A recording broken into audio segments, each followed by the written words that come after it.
بعد وقال اللہ تبارک و تعالی فی کلامہ المجید والفرقان الحمید اعوذ باللہ من الشیطان الرجیم بسم اللہ الرحمن الرحیم من عمل صالحا من ذکر او انثى وهو مؤمن فلنحيينه حیاتا طیبہ صدق اللہ العظیم و صدق رسول النبی الکریم۔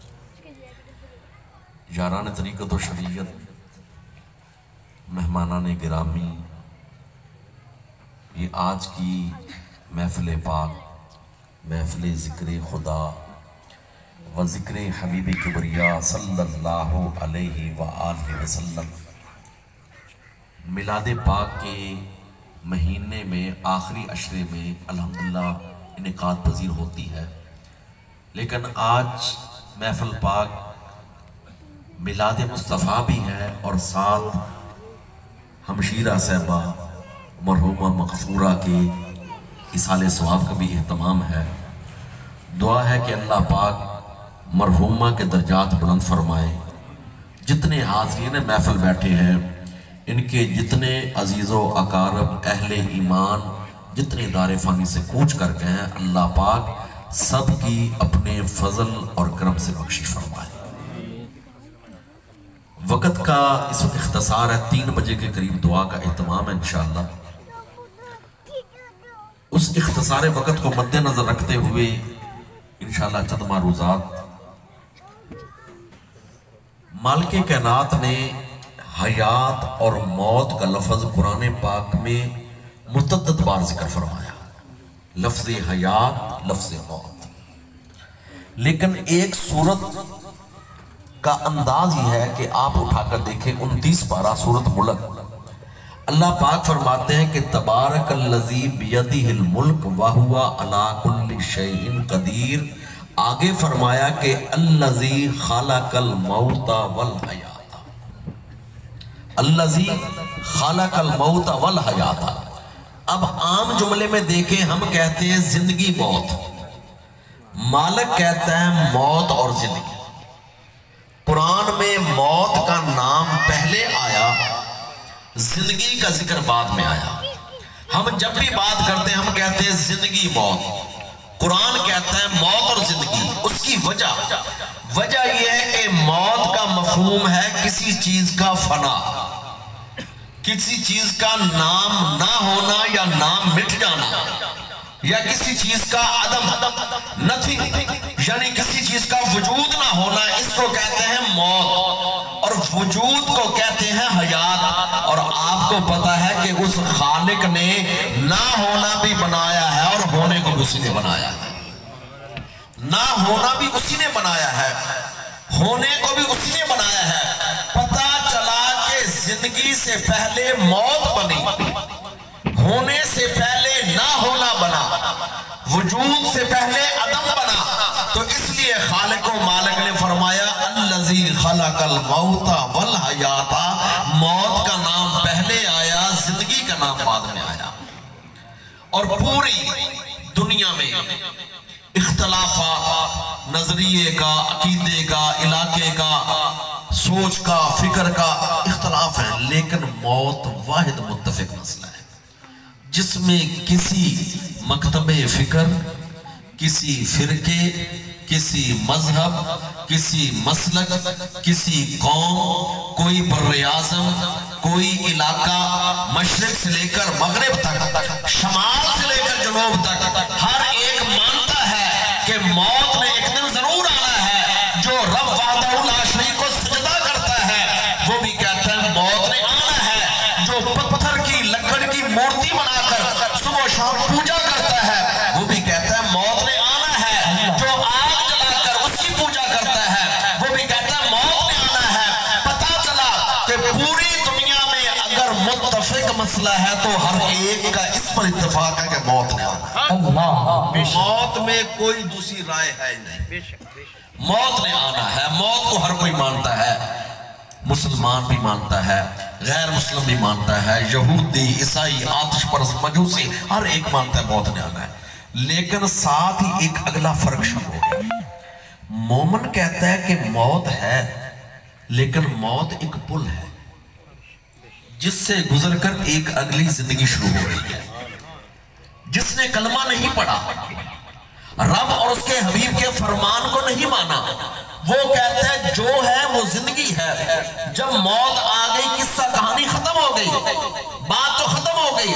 لیکن مومن کہتا ہے نہیں نہیں، موت ہے ضرور، لیکن موت ایک پل ہے جس سے گزر کر ایک اگلی زندگی شروع ہو جاتی ہے. علامہ اقبال رحمت اللہ علیہ شاعر مشرق، آپ نے خوبصورت اس بات کی ترجمانی فرمائی. آپ نے فرمایا موت کو سمجھے ہیں غافل اختتام زندگی، موت کو سمجھے ہیں غافل اختتام زندگی، ہے یہ شام زندگی صبح دوام زندگی. فرمایا غافل سمجھتا ہے کہ موت آنے سے بات ختم ہو گئی.